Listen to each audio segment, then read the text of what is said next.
power and money. Let's talk a little palace intrigue tonight. Let's dump on the media out there. Let's talk about a state of the race for 2024. Is there going to be a race? All that's coming up on I'm Right There.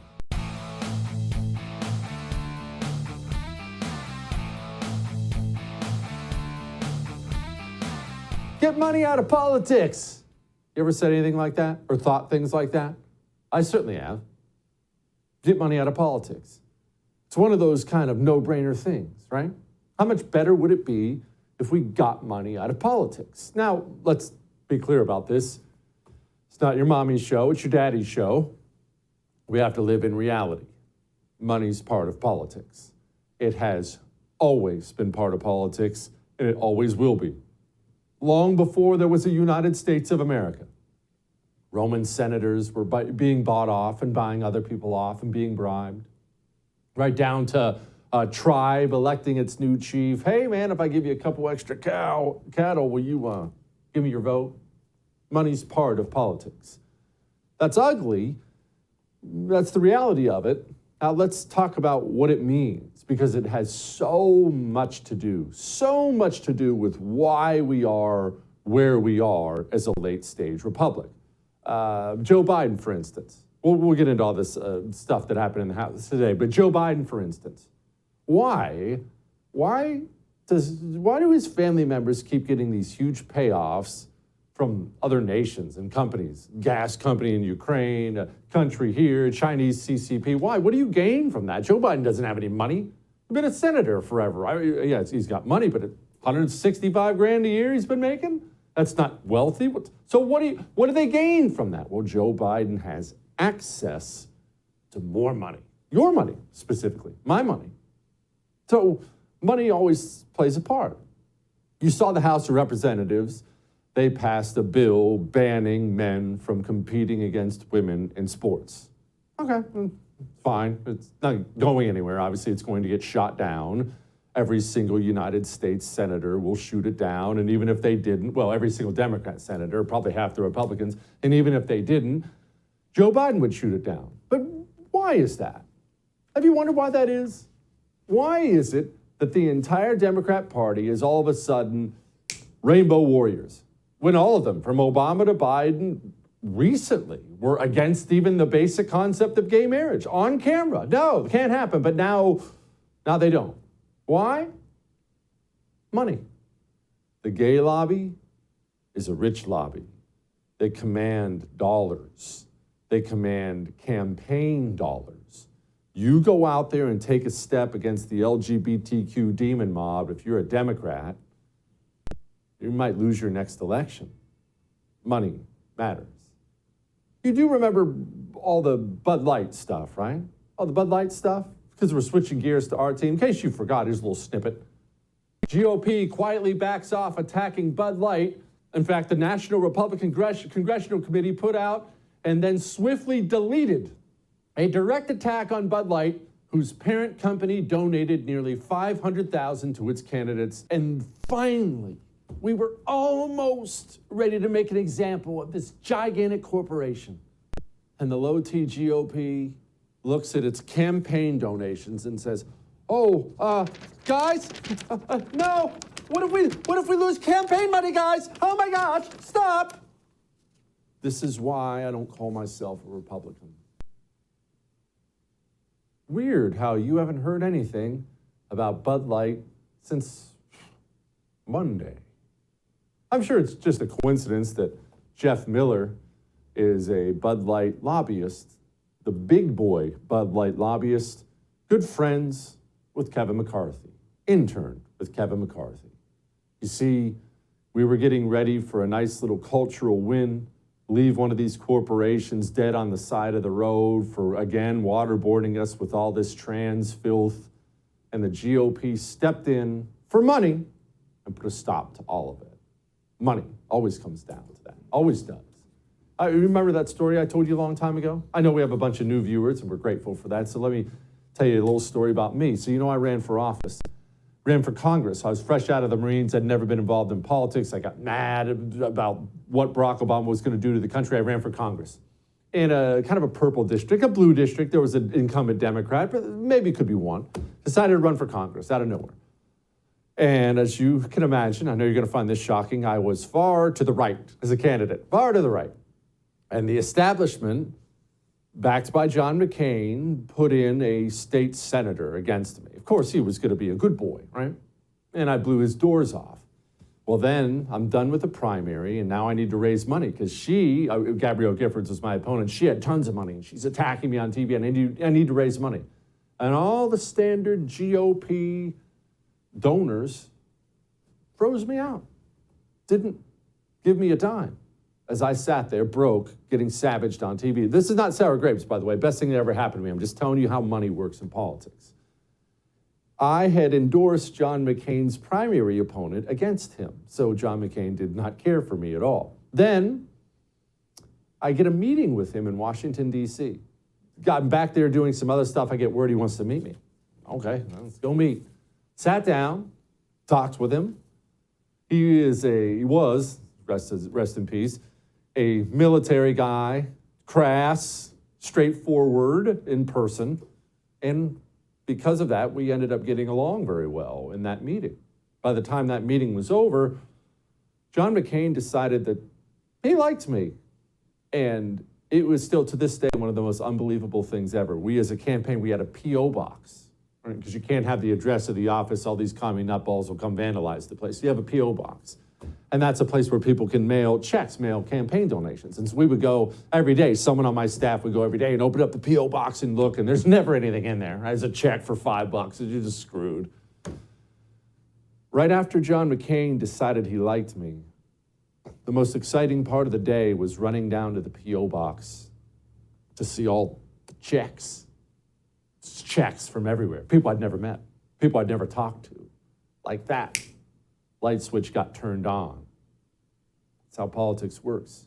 It's an ugly bit of business, isn't it? Why do you think this Jamal Bowman, why do you think he's such a weird person anyway, one of these loud, annoying communists, but why do you think he's so committed to protecting TikTok?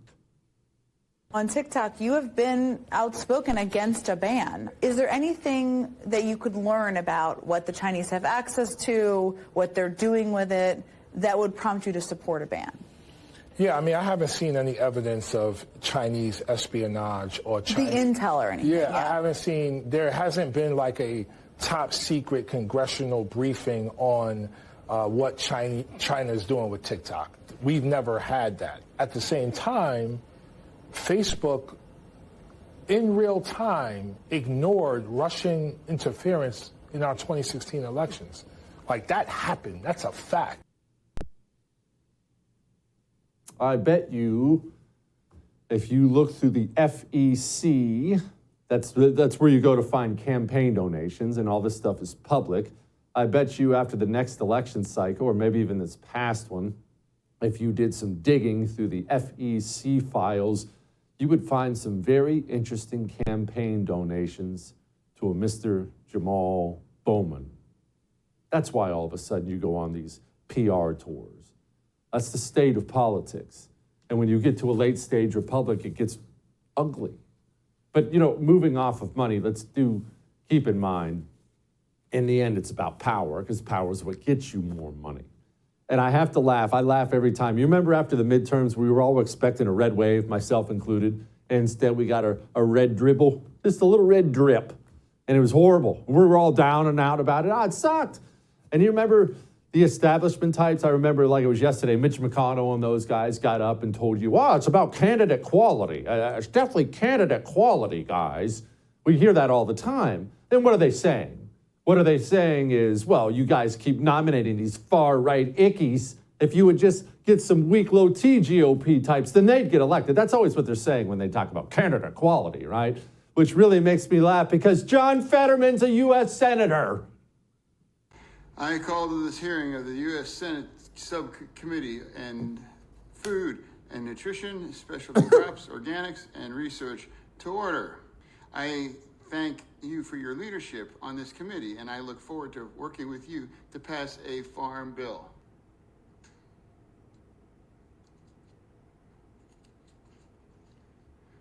We need to come together and stop playing political games with Americans' access to food. Americans like about Corey Jor from the town of Northeast in Pennsylvania. He tells me that his victim was skimming, which was when somebody stole money and he relied from its SNAP EBT. Mr. Jor is not the first Pennsylvanian I've heard this from. I fear he won't be the last. And I will work in this farm bill to modernize SNAP to work to recipients in the 21st century. I look forward to hearing from you, your witness on this nutrition assistance on the farm bill, and I will now turn to Senator Braun for any opening comments that he would like to make.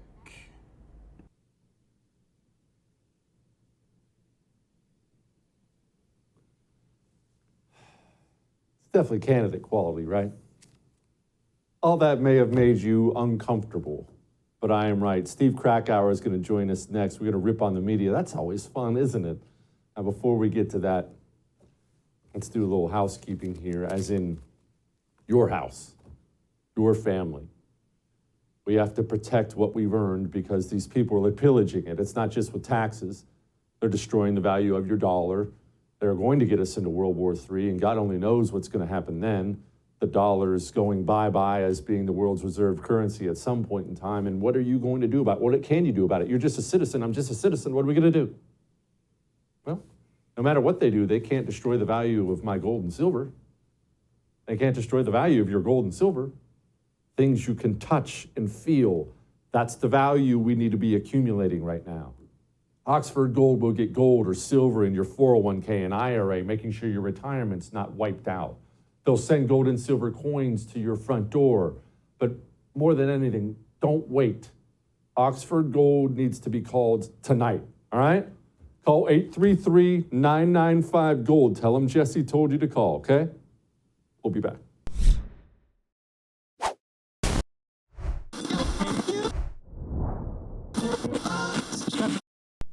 I want to ask you about leaving CNN. You recently, relatively recently, left CNN, and clearly they kind of pushed you out as they announced they were. I've embraced the F word, Dan. Fired. You got fired. Why do you think you got fired?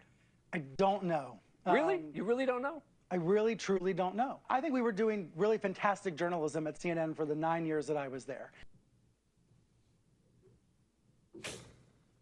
Fantastic journalism, absolutely. Let's hear what Steve has to say about that. Joining me now, Steve Krakauer, editor of Fourth Watch Media and author of the book Uncovered. Hey, Steve, Brian doesn't know why he was fired, man. He was just out there bringing the journalism every single day, and they let him go. I don't know why they would do that to such a man of integrity. Yeah, I guess if he continued on and said, I don't know why I was fired, and yet Don Lemon and Jim Acosta and Breonna Keeler and so many others have not been, then I can understand where he's coming from, because I do think that in some ways Brian was a bit of a fall guy for the old administration. You know, Brian was most connected to the Jeff Zucker administration, the Jeff Zucker era, which is gone. Now there's new bosses. They've been there for about a year. And Brian is really one of the only notable names who is no longer there. You know, a couple contributors here and there, the John Harwoods of the world. But there's a lot of people from that old era that were, to be honest, not doing good journalism then, not really doing great journalism now, and they remain at CNN. Brian, though, you know, he's there talking to Dan Abrams over on News Nation. Okay, help me understand why, Steve, because I had heard same things you were hearing when Brian got the axe and before he got the axe, that there was new management now and they're going to clean house and we're going to look at this. We're going to just totally revamp the whole network. And like you pointed out, that loser Don Lemon is still there. He might be one of the dumbest people walking the planet, and he can't quit screwing up, and he still has a show. Why has there not been more turnover?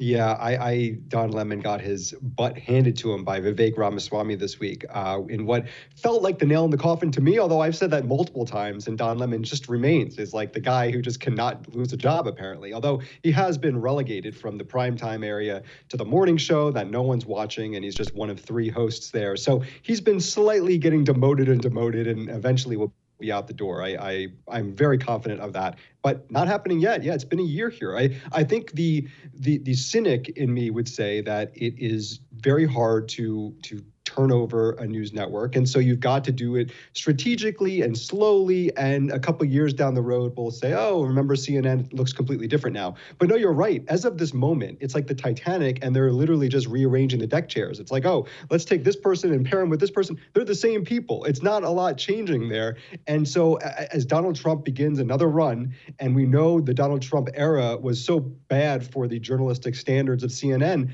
I don't see it changing massively yet. I hope it does. I really do. Yeah. Bad for the standards, good for ratings, though. He was interesting because they could not be. You know what else I found interesting was the media's response to the Fox News Dominion suit. Well, here was some of it. I'm sorry, this is going to be difficult to say with a straight face. This settlement reflects Fox's continued commitment to the highest journalistic standards.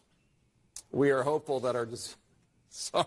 I know that there were a lot of people that wanted this process to take place in court because outside the, the media defamation case, this was also a really, to some extent, a trial built about, made about democracy and democracy at large and elections. So, this is going to avert all of that. It's going to save Fox, I think, a lot more added embarrassment. Steve, call me a nutball, but I can't help but wonder.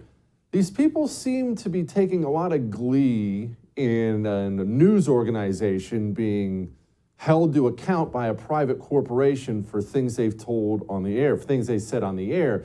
The CNN does realize they lie for a living, right, about everyone?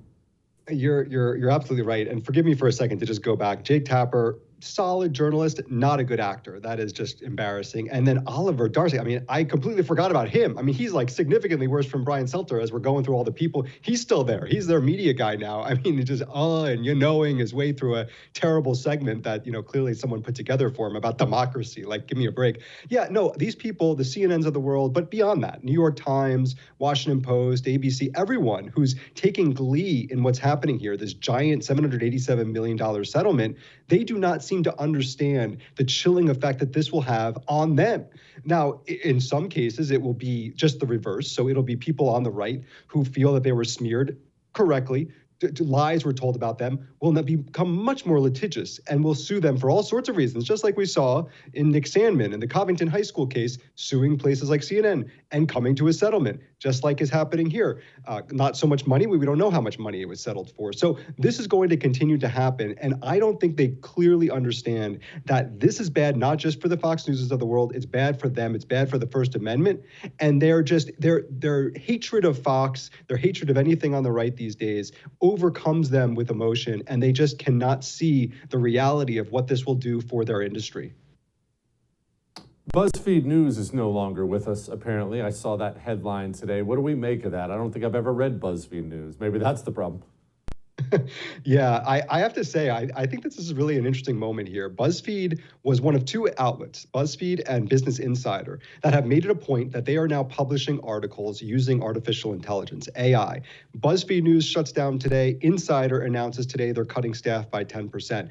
I don't think these are unrelated. I think that there is a real shift that's happening where if you're a good journalist or, let's say, an interesting commentator, if you've got unique points of view or you're bringing something exclusive to the table, you've got great sources, you should be fine as AI becomes the norm in our society. But if you're a bad journalist, if you're boring, if you bring nothing to this table except aggregation, you will probably lose your job. And I think that's what's happening here with BuzzFeed, Insider, and it's only the beginning. This is a really perilous time for the bad to marginally good journalists that make up so much of the industry these days, the laziness. They're going to get just completely weeded out. Steve, this Pentagon leaker story, I don't trust anything anymore, and that's because I've been lied to by all these entities for so long. So I don't trust anything. I don't trust that this was the guy. Maybe he was the guy. I don't know. I just don't trust it. I don't trust that he was working alone. Maybe he was, but I don't know. And that's really the damage that's done when you lose trust in all these institutions. I don't trust the Pentagon. I don't trust the media. I don't trust anyone. Yeah, I think what's really most interesting to me and makes me not trust the media, the places like the New York Times and the Washington Post that used to really relish when they got a leak. I compared this in Fourth Watch the other day to Politico's exclusive reporting that was thanks to the leak out of the Supreme Court, which was the Dobbs decision. Now, I'm very curious who that Dobbs leaker was, but I get the instinct by the media to keep that silent, to basically go to bat in protecting the leaker, because that's sort of a journalistic tenet. This is the opposite effect. The New York Times and the Washington Post were the keystone cops in trying to track down this person. They're sitting there behind their laptops like these social media sleuths trying to figure out, crack the case. That is completely bizarre, because at the bare minimum, we know, thanks to reporting in places like the New York Times, that what was in those leaked documents show that the Biden administration was not being truthful with the American people about what's happening in Ukraine, what's happening in South Korea, in Israel. And so we know that there was actual information, actual value that we learned from these leaks. And yet they want to track down the leaker and come up with the identity in conjunction with the FBI. That's a really weird time, and it should raise eyebrows of everybody about where the press is aligned these days. Well, the system only exists to protect itself. Steve, thank you, brother. I appreciate you. Hey, Jesse, thanks. Speaking of the Pentagon, let's address a couple military things and something else that's probably going to be a little bit uncomfortable. Before we get to that, let's get to this. I have had some rough phone calls and text messages, especially in the last year or two, with veteran friends of mine. This is a time, because of a lot of things, the Afghanistan pullout and the direction the military's gone, where veterans who were already struggling are now uniquely disillusioned with the country itself, the military country itself, and with themselves, with their lot in life, their purpose in life. It's a very, very difficult time right now for these guys. We need to make sure we're reaching out. We need to make sure we're helping whenever we can. And if they need it, we need to make sure we're getting these guys into Boulder Crest. Boulder Crest is taking these guys in, guys who are struggling with that transition from military man to civilian, and they're bringing them back. Saving lives is what they're doing at Boulder Crest. They're saving lives. We need to support them in that mission. Our veterans deserve that, do they not? Go to bouldercrest.org and donate, please. Give whatever you can give. bouldercrest.org. We'll be back.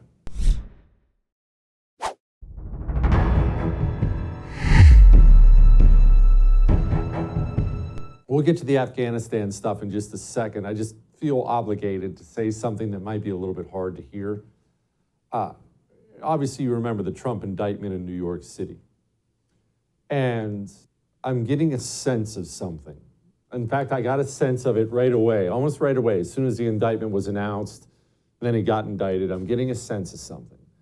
I'm getting a sense that the right is under the impression that this is so ridiculous that it's going to go away and it's not going anywhere. And don't get me wrong, it is beyond ridiculous. It is beyond unjust and wrong what they're doing to Trump. Ridiculous charges. The whole thing is absurd. So it is ridiculous. But Donald Trump is in very serious trouble, legal trouble. Not because he did anything wrong, because we have parts of this nation now, New York City being one of those, that are wholly controlled by communists at every level. This is why I warned you a long time before he was indicted in New York. I came on here and I warned you, Trump's in very serious trouble in New York. And why did I tell you that?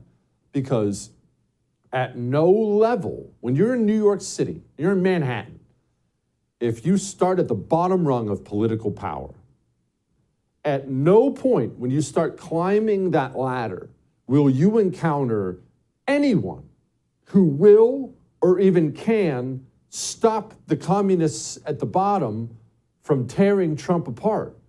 If you're sitting there telling me, oh, he didn't do anything wrong. Okay, that's not the point. You don't understand. Why are you telling me that? I know he didn't do anything wrong. That means nothing. Not in a communist-run area that wants to burn him. Set aside what he did or didn't do. That doesn't matter.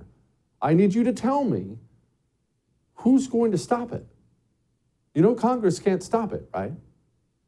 Alvin Bragg is going to have a change of heart? Is that what you think? Do you think the full-blown communist Letitia James, the state AG of New York, do you think she's going to step in and stop it? Kathy Hochul, governor? Eric Adams, the mayor? Who's going to stop it? Oh, Jesse, but if it goes to trial, he'll be fine.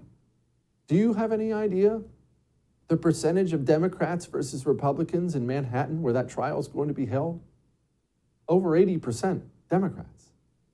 Do you know that Democrats in this country do genuinely believe Donald Trump is Adolf Hitler? You think a jury of 12 is going to be made up of anyone but communist apparatchiks who've been dying to throw Trump against the wall forever? Donald Trump is in serious legal trouble. And we haven't even gotten to the DOJ where he'll be tried in DC. Maybe even Georgia as well. Atlanta's the same thing here.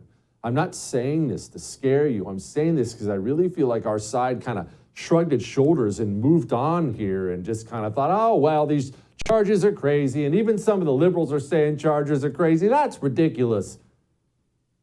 I think Donald Trump's going to jail. I do. And that's a freaking horrible place to be, but I do. It's late stage republic. That's the way it goes in a late stage republic. You can tell we're in a late stage republic. The evidence is everywhere. You can tell by military accountability. We've had this discussion before on the show. Historically, if you're a military commander of any kind and you have a failure on the battlefield, there are severe consequences. Resign, fired. Some societies, they'll torture you and kill you. Not even for malicious things, just a bad mistake. Many societies throughout history, you'll die for screw-ups. Well, we just had a report on Afghanistan. You know, the 20-year war, thousands of lives, thousands of maimed, who knows how many dollars at this point in time, that ended in a horrific, embarrassing failure with 13 of our warriors killed needlessly. And then we responded to that by drone striking 10 innocent people, 6 of whom were children. Well, they decided they were going to do a big write-up, do a big report on that. And surely somebody's going to resign, get fired, right? Heads have to roll, maybe even some prison time for somebody. Someone's going to go to prison, surely, right? Well, no. In a normal country, yes, but not in a late-stage republic.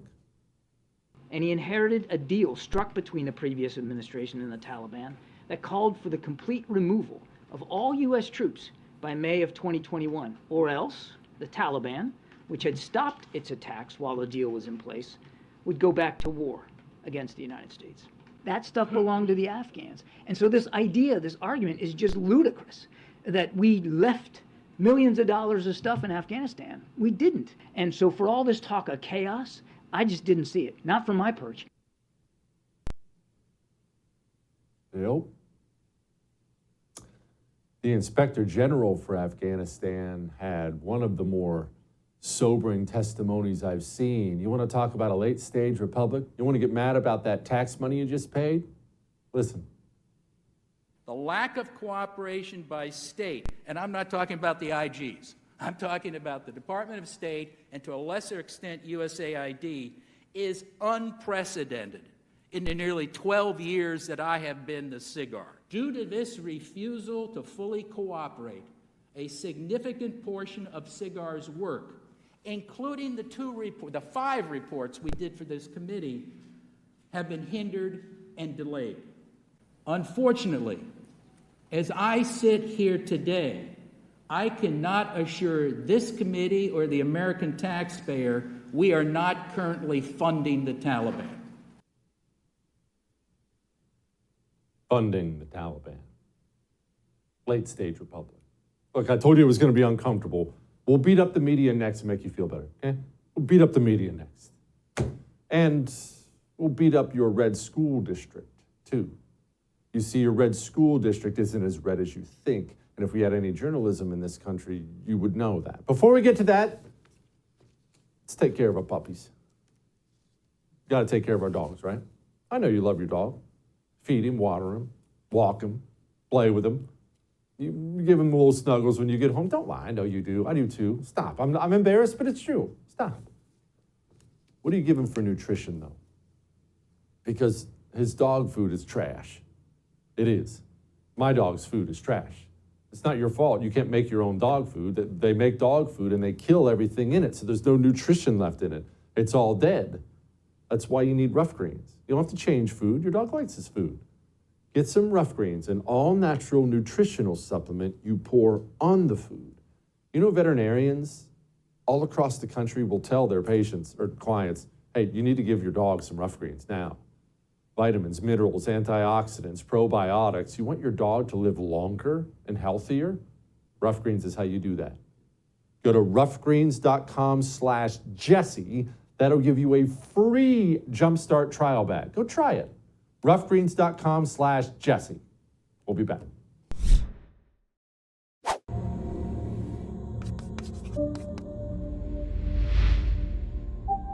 Now, I will tell you that we did tweak the name of our Equity and Inclusion Committee just because we just didn't want to make a target of it. And we felt for the people that were a part of that membership. And so we renamed it, but that's the work we do is still. Do you have an equity department or anything like that? So honestly, so we had, what we decided to do is not call attention to it.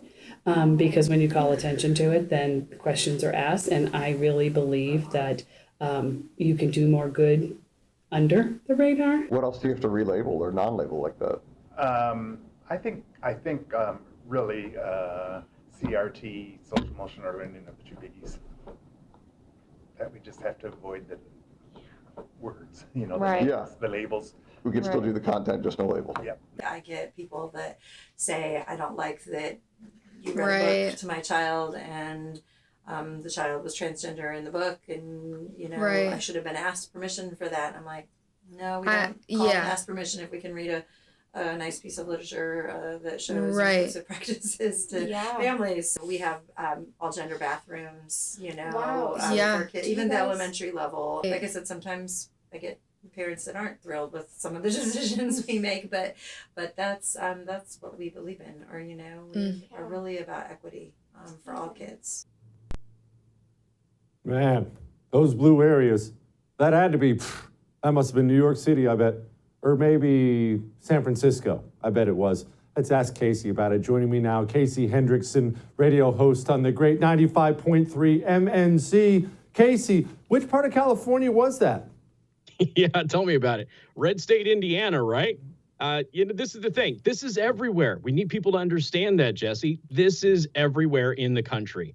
And yes, they start off in those blue urban areas, but then they start to expand out into the suburbs, and then they find the elite school districts, and then they weasel their way into the elite school districts in there. You know, 2 of those school districts that were in that video are in my listening audience. And we have been talking about this for years. And the weird thing about this is that there's actually, you know, really 1 or 2 school districts in the area that these all seem to permeate from. It's almost like the Belichick coaching branch in the NFL. You know, Belichick had all of these coaches. Now they're all head coaches around the league.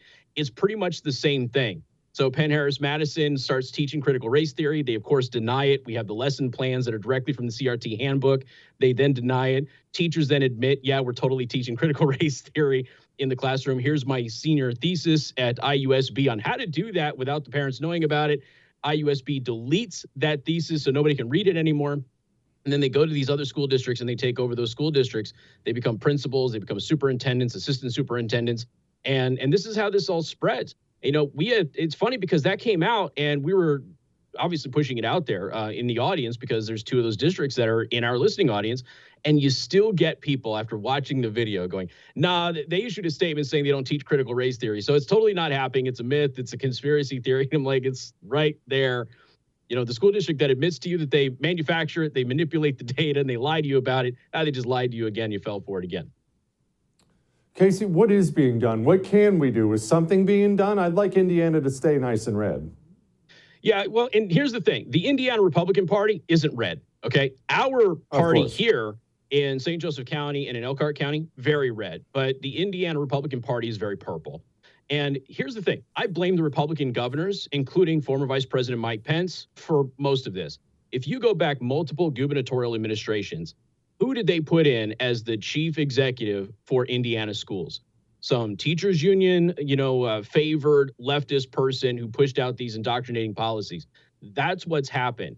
The Republican Party in Indiana needs to learn that they're not going to be able to go along and get along with crazy people in the teachers union because it's not going to buy you any favors and it's hurting our kids. So they're being slipped into the classroom via curriculum. It's obviously not branded as CRT. That's their big plausible deniability, right? It's not CRT. We don't teach CRT. That's a college course. What they do is they take the CRT handbooks and they pluck lessons from those handbooks out, and they find their way into the classroom in elementary school, middle school, high school. And it's just a lesson from CRT, right? They start very, very young. Social emotional learning is another one where they take tenets of CRT and they put it in social and emotional learning. DEI, which is, faculty training, it's in there. I got a call 2 years ago, and this was in the middle of the summer, right before the school season started. And I had an executive, I won't say who they were or their position because we don't want reprisals here. They called me up and they said, we were at orientation for this entire school district, and the orientation for the whole school district is critical race theory and how to implement it in the classroom. But of course, you got to be hush-hush about it. There was almost a mass exodus of principals in that school district upping and quitting at that orientation. They called me up and they said, we huddled together and we said, we can't leave, because if we leave, they'll replace us with people who believe in this. They'll put them in those schools. They'll put those people in those classrooms, and then your kids have no buffer. I do want parents to know this too, Jesse, that there are a lot of faculty members at these schools who are on your side. They're fighting against this in every way that they possibly can without losing their jobs, and they have to keep this kind of on the quiet, but they are doing it. You have more friends than you realize. What are parents supposed to do, Casey? I got kids, man. I got sons, and I would like them to not come home one day with a bunch of rings in their face and tell me they're women. What are parents supposed to do? Yeah, this is the issue, right? And I think that this is where COVID was a blessing, because people like you and me who are in this business, who've been talking about problems in schools for a long time. Yeah, sometimes you had some examples where it really highlighted that. Other times we were looked upon as being crazy, insane people. But then what happened during COVID is parents saw what they were being taught. They had no excuse anymore to not know what was happening in the classroom. And as more of those parents were starting to realize what the reading material was, what the lesson plans were, how terrible the modern iteration of math is, they decided that no, enough is enough. And so they started running for school board. So that's honestly, that's what has to happen. And parents they got to put their kids ahead of themselves. They got to put their kids ahead of, just going along to get along in the community. And I get it. People love the teachers that their kids have grown up with. And some of those teachers are teachers that maybe you had as a parent when you went through that school district. But there comes a point in time where you have to say, is that more important than making sure that my kid is getting a proper education and not being indoctrinated and turning the classroom into a politicized, institution, really? Any classroom that has a BLM flag or a rainbow flag in it or anything like that, that teacher is automatically unqualified to be around kids as far as I'm concerned. All right, man. All right, finally, Casey, I do have to ask you, as much as I love Indiana, I do really, truly despise one of your exports, and he is known as the Rear Admiral on this show. Here's Pete Buttigieg. Of both profound challenge and historic opportunity for U.S. transportation. On one hand, our transportation systems are still grappling with the consequences of the pandemic, climate change, and decades of disinvestment. Casey, why'd you guys have to give us that idiot? Hey, we tried warning you, man. We did all we could. Politico came to town. They wouldn't take our calls. We did everything we could to warn you. And the moment we found out, I've said this with Slater as well. The moment that we found out that he was going to be the transportation secretary, everybody in my studio building was laughing for probably 10, 15 minutes straight, because everything this guy touched in transportation was an absolute mess. It was a disaster. He claims smart streets are a success. Smart streets are a miserable failure. So there's nothing about this guy's transportation resume that is stellar or even acceptable. But, when you're transportation secretary, what is transportation secretary, Jesse? It's considered to be one of the easiest, cakiest executive jobs in Washington, D.C. Transportation's on autopilot in this country. They put him in the safest place that he could possibly be to get some bona fides, up his national exposure. And what happened? Well, disaster after disaster after disaster. And just like when things went wrong in South Bend, Pete Buttigieg disappears every time things get tough. It's interesting. We've had a couple of train wrecks since East Palestine, haven't we? We've had a couple of other disasters, haven't we? Why can I find his husband, Chasten, posting all over social media about Bud Light and Anheuser-Busch? I can't find anything about Pete Buttigieg other than the occasional interview saying that roads are racist, which is a debunked nonsensical conspiracy theory anyway. This guy always vanishes when things get difficult and things get tough. And that's exactly who you can expect if he runs for president again, or more likely as governor of Michigan. Oh, gosh, don't even say that. Casey, I He moved to appreciate you, brother. Michigan, Come back man. soon. Yeah, he moved to Oh, Michigan. No. Whitmer wants the White House. I'm telling you right now, that's my next prediction on that. Hey, Jesse, real quick before I go, can I say this? Yeah. Welcome to the MNC Nation family. We picked up your show. We're an affiliate. We're a proud affiliate. The show's amazing. Thank you so much for being a part of the MNC Nation. And best of luck in the ratings and everything else. I have no doubt you're going to do fantastic here. Thank you, brother. I'm a fan. I'm a fan of yours and the station. I appreciate you. Thank you. Thank you very much. All right. Got lighten the mood next. Now, all this talk about Pete Buttigieg, you know what it worries me about? Every time we bring this up, I'm worried about my T levels dropping because we already have estrogens in the plastics. It's in the water that's in the plastic. We shower and our T levels are in free fall. And then you start talking about Pete Buttigieg, the rear admiral, and surely that just brings him right off a cliff. Don't panic. Don't panic. I know you can feel yours dropping too.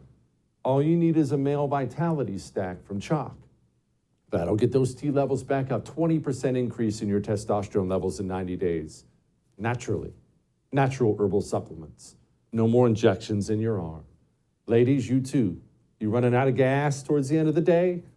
Try a female vitality stack and see how you feel. And get a subscription because only suckers pay full price. When you get a subscription that's 35% off, if you don't like it, cancel it anytime anyway. Subscription, chalk.com, promo code Jesse. All right? We'll be back.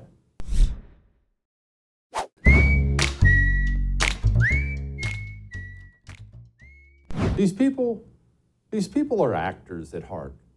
You know, what's that saying? I forget who came up with that saying that politics is Hollywood for ugly people.